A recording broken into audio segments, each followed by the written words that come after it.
So even when punishment came amongst them, God was merciful and gave them a way out. All they had to do was look up and live. And this very pole, this very serpent, represented what Christ was going to do for mankind on the cross.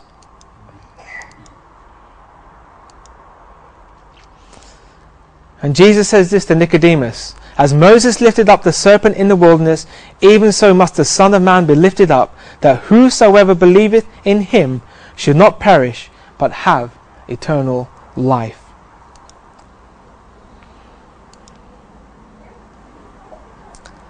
Now the story continues. Because of this rebellion, the people of Israel are told that they are to wander in the wilderness for 40 years.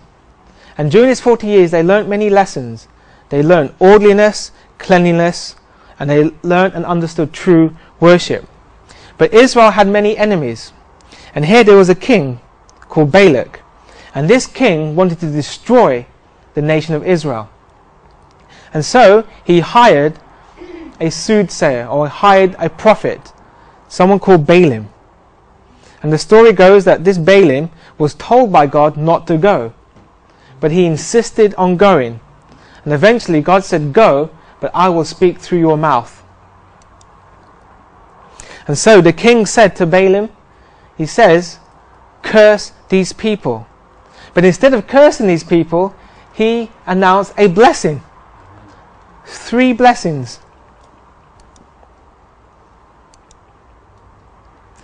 Now, this prophet Balaam, he had an idea. He knew that God spoke to him with these blessings. But he knew that the only way we can make these people weak is to stop them from worshipping the true God.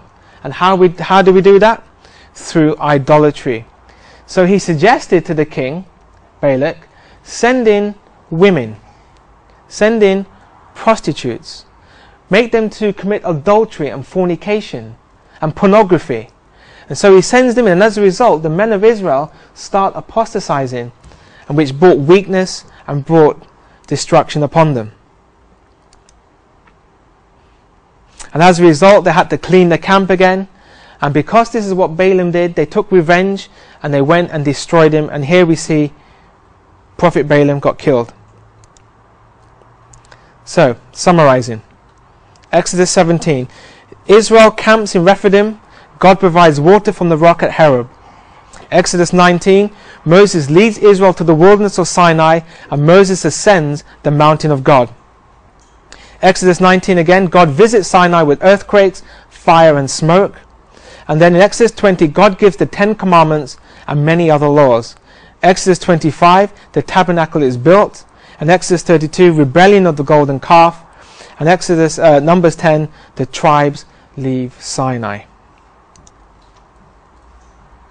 Now, after they're traveling, the Israelites, they complain again. They say, we need water. But did God provide water the first time?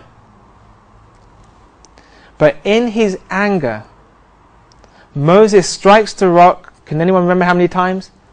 Twice. He was never meant to strike the rock twice. In fact, he already struck the rock the first time once. And he was told to speak and the water would come out. But in anger, he hits the rock twice.